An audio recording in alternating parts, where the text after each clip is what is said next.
പട്ടിയെ കൊണ്ട് വലിയ ശല്യായില്ല. ഓ ദേ പട്ടി മാറി പൂച്ച. ഓ ഇതുങ്ങളെ കൊണ്ടൊക്കെ വലിയ തൊന്തരവാണല്ലോ ദൈവമേ. ഇവിടുത്തെ ഒരു കാര്യം നോക്കാൻ ആരുമില്ല.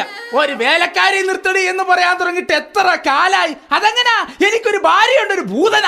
അവക്ക് ഭയങ്കര സംശയ. എന്നാ ഇവിടുത്തെ കാര്യങ്ങൾ അവള് നോക്കി ചെയ്യുവോ? അതുമില്ല. കറിയാച്ചാ, രാവിലെ എന്താ പ്രശ്നം? ഒന്നും പറയണ്ടടാ, ഇവിടുത്തെ കാര്യങ്ങൾ നോക്കാൻ ഒരാളുമില്ലെന്നേ. അല്ല ചേട്ടാ, അമ്പലക്കുളത്തിന്റെ അടുത്തായിരുന്നില്ലേ നിങ്ങളുടെ വീട്? അത് വിറ്റിട്ടെന്താ ഇപ്പൊ ഇങ്ങോട്ട് മാറിയത്? പെണ്ണുങ്ങളുടെ കുളിശല്യം കൊണ്ടാണ്? അതുകൊണ്ടൊന്നും അല്ലടോ. പിന്നെ പഴയ പോലെ കണ്ണു പിടിക്കണില്ലാന്നേ. അല്ല ചേട്ടൻ ഇന്നലെ ചേട്ടന്റെ ഭാര്യയായിട്ട് സ്കൂട്ടറിന് പോയപ്പോ ഒരുത്തിന് ഓടി വന്നിട്ട് ചേട്ടന്റെ ഭാര്യനെ സ്കൂട്ടറിൽ നിന്ന് പിടിച്ചിറക്കി തല്ലണണ്ടല്ലോ. എന്നിട്ട് ചേട്ടൻ എന്താ മൈൻഡ് ചെയ്യാണ്ട് സ്കൂട്ടറായിട്ട് പോയി കളഞ്ഞത്? അവന്റെ ഭാര്യ അവൻ തന്നെ, ഞാൻ എന്ത് ചെയ്യാനാണ്? അവന്റെ ഭാര്യ? ഇന്നലെ ഞാൻ സ്കൂട്ടറിൽ കൊണ്ടുപോയത് അവന്റെ ഭാര്യ അല്ലായിരുന്നോ? എന്റെ പൊന്നു ചേട്ടാ, ഇത്രയും പ്രായമൊക്കെ ആയില്ലേ, ഇനിയെങ്കിലും ചേട്ടൻ ഈ പെമ്പിള്ളേരെ പുറകെയുള്ള ചുറ്റിക്കളിയൊക്കെ ഒന്ന് നിർത്താൻ പാടില്ലേ? പോടാ പോടാ പോടാ, എന്നെ ഉപദേശിക്കാൻ വരല്ലേ? അല്ല പറഞ്ഞ പോലെ ചേച്ചിനെ കണ്ടില്ലേ എവിടെ? ഓ അവളുടെ കാര്യമൊന്നും പറയണ്ട. അവൾ ഏത് സമയവും ബ്യൂട്ടി പാർലറിലല്ലേ? എവിടെ? Beauty parlour.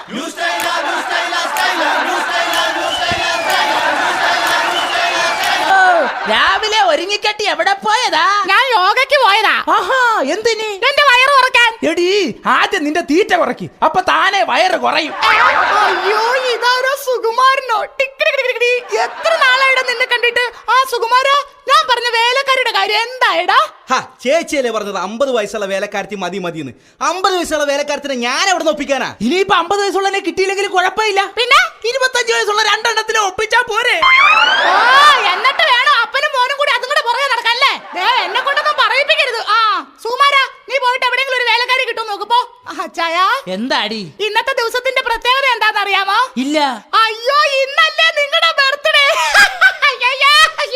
അതുപോലെ അറിയില്ല. നിർത്ത്, ഇതൊക്കെ ആരും ഓർത്തിരിക്കാനാ. പക്ഷെ മറ്റന്നാളത്തെ പ്രത്യേകത എന്താണെന്ന് നിനക്കറിയാമോ? ഇല്ല. എടി അന്നല്ലേടി നിന്നെ ഞാൻ കല്യാണം കഴിച്ചത്, നമ്മുടെ വെഡിങ് ആനിവേഴ്സറി. എന്റെ കർത്താവേ, എനിക്ക് ഇപ്പോഴാ മനസ്സിലായത് നിങ്ങൾക്ക് എന്നോട് ഇത്രയും സ്നേഹം ഉണ്ടെന്ന്. അതെന്താ? നിങ്ങളുടെ ബർത്ത്ഡേ പോലും ഓർക്കാതെ നമ്മുടെ കല്യാണ ദിവസം ഓർത്തല്ലോ. അത് സ്നേഹം ഉണ്ടായിട്ടൊന്നും അല്ലടി. പിന്നെ ദുരന്തങ്ങളൊന്നും അത്ര പെട്ടെന്ന് മറക്കാൻ പറ്റില്ലല്ലോ. എടി ഞാനിന്നലെ ഒരു സ്വപ്നം കണ്ട്. എന്ത് സ്വപ്നമാ ചായ? എടി നിന്റെ നെറുകം തലയിലേ ഒരു തേങ്ങ വീണെന്ന്. ഓർക്കുമ്പോ എനിക്ക് സഹിക്കാൻ പറ്റണില്ല. അതിന് പച്ചാൻ ഇത്ര സങ്കടപ്പെടേണ്ട കാര്യം എന്താ ഉള്ളേ? അതെന്താ? അത് വെറും സ്വപ്നമല്ലേ? അതാണടി എന്റെ സങ്കടം.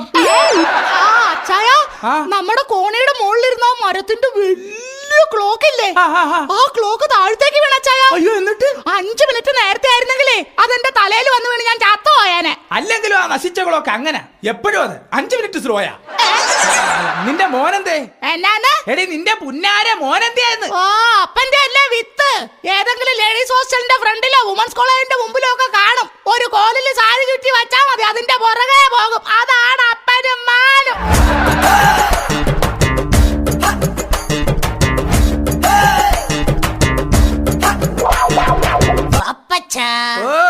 നീ ഇത്രയും നേരം ഏത് പെണ്ണുങ്ങളുടെ പുറകെ വായി നോക്കി നടക്കായിരുന്നടാ?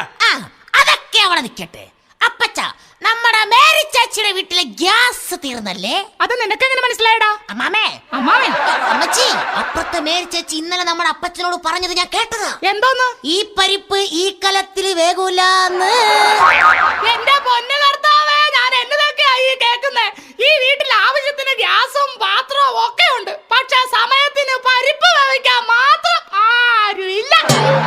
എന്റെ പുന്നാര മോനെ, നീ വലിയ വർത്താനൊന്നും പറയല്ലേ. എടാ നിന്നെ പേടിച്ചിട്ടാ ഞാൻ ആ കുളിക്കടവില് വീടും പറമ്പും വിറ്റത്. എന്നിട്ട് നീ ഇപ്പോഴും അവിടെ പോയി കുളിസീ കാണതല്ലേ പരിപാടി? അപ്പഴാണെന്ന് ഞാൻ നോക്കത്തില്ല.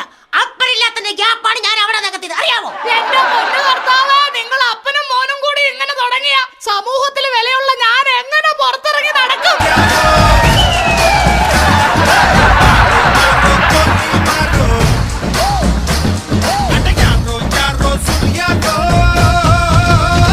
ആരാ മനസ്സിലായില്ലല്ലോ.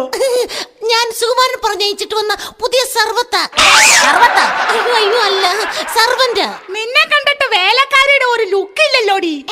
ലുക്കിലല്ല, വർക്കിലാണ് കാര്യം. നീ കല്യാണം കഴിച്ചതാണോടി കൊച്ചേ? അയ്യോ കഴിച്ചു. 4 കുട്ടികളുണ്ട് എനിക്ക്. പിള്ളേരുടെ അച്ഛൻ എന്നാടി പണി? പിള്ളേരുടെ അച്ഛന്മാർക്ക് എന്താ പണിയെന്ന് എനിക്കറിയില്ല, പക്ഷെ അവരുടെയൊക്കെ വീട്ടിൽ ജോലിക്ക് നിപ്പാ എന്റെ പണി.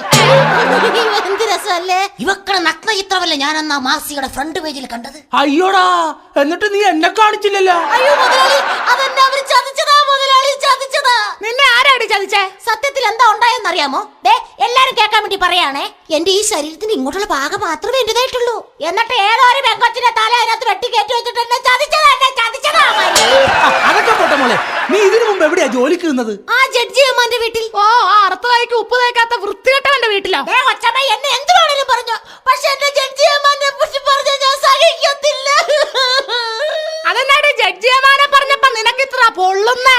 കൊച്ചമ്മയ്ക്ക് അറിയുമോ, എല്ലുമുറിയ പണിയെടുത്ത് അടുക്കളയുടെ ഏതെങ്കിലും ഒരു മൂലയില് ഞാനൊരു കീറപ്പായയിൽ കിടന്നുറങ്ങുമ്പോ AC-യിൽ മാത്രം കിടന്നുറങ്ങി ശീലിച്ച ജഡ്ജി മുതലാളി പാവപ്പെട്ടവളെന്നോ പണക്കാരിയെന്നോ വ്യത്യാസമില്ലാതെ ആ കീറപ്പായൽ എന്നോടൊപ്പം ഒന്ന് കിടക്കുമായിരുന്നു. ഇവക്കൊന്നും അതിന്റെ സീരിയസ്നെസ് അറിയാൻ പാടില്ലെന്ന്. എന്നിട്ട് നീ എന്താടി അവിടുന്ന് പോന്നത്? ഇഷ്ടമല്ല. ആ, പെണ്ണുങ്ങളായ അങ്ങനെ വേണം. എനിക്ക് ഇപ്പഴാ നിന്നെ വിശ്വാസമായ. അന്യ പുരുഷന്മാര് വരുമ്പോ നമ്മൾ ഇഷ്ടക്കേട് കാണിക്കണം. അയ്യോ, എനിക്കല്ല ഇഷ്ടമല്ലാത്തത്, പിന്നെ അവിടുത്തെ കൊച്ചമ്മയ്ക്ക്.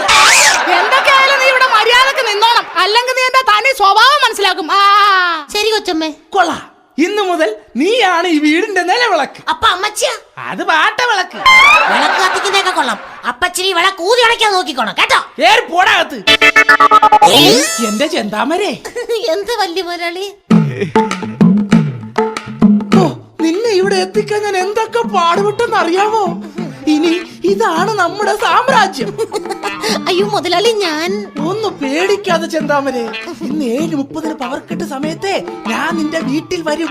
അയ്യോ മുതലാളി, ആരെങ്കിലും കണ്ടാലോ? ഒന്ന് ധൈര്യമായിട്ടിരിക്കുന്നേ, ഞാനല്ലേ പറയുന്നത്. അയ്യോ മുതലാളി, കറണ്ട് ഇല്ലാത്ത സമയത്ത് മുതലാളി വന്നാൽ ഞാൻ എങ്ങനെ തിരിച്ചറിയും? ഞാൻ അവിടെ വന്നിട്ട് ബൗ ബൗ എന്ന് കുരയ്ക്കും. അപ്പൊ നീ അവിടെ എല്ലാം ഓക്കെ ആണെങ്കിൽ എന്നൊന്ന് കരഞ്ഞാ മതി. അപ്പൊ തന്നെ ഞാൻ അകത്തേക്ക് ചാടി വരത്തില്ലേ? അയ്യോ മുതലാളി, അപ്പൊ കൊച്ചമ്മ അറിഞ്ഞാൽ? ആരും അറിയത്തില്ല. അപ്പൊ എല്ലാം പറഞ്ഞ പോലെ നമ്മുടെ സിഗ്നൽ ഓർമ്മയുണ്ടല്ലോ. ആ. ബൗ ബൗ മ്യാവ് മ്യാവ് ബൗ മ്യാവ് ബൗ ബൗ മ്യാവ് മ്യാവ് ബൗ ബൗ. മ്യാവ് മ്യാവ്.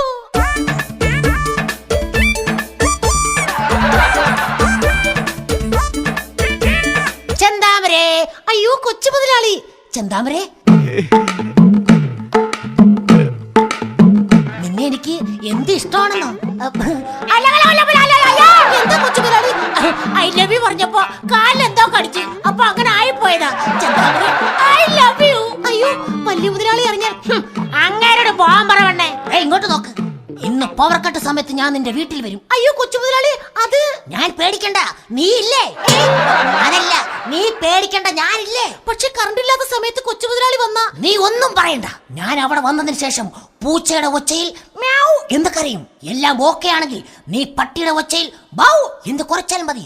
ഓക്കെ, അപ്പൊ എല്ലാം പറഞ്ഞതുപോലെ. അയ്യോ കൊച്ചു മുതലാളി, അത് പിന്നെ ഞാൻ പറയട്ടെ? നീ ഒന്നും പറയണ്ട, ഞാൻ മ്യാവ്, നീ ബൗ. Okay okay. എന്റെ പൊന്നു ദൈവമേ, ഇനി ഇവിടെ എന്തൊക്കെ നടക്കുമോ ആവോ. ഇനി ഒട്ടും സമയം കളയണ്ട, സിഗ്നൽ കൊടുത്തു നോക്കാം. ഇത് തന്നെ പറ്റിയ അവസരം, സിഗ്നൽ കൊടുക്കാം. ആ, കിട്ടിപ്പോയി. ഇതവള് തന്നെ.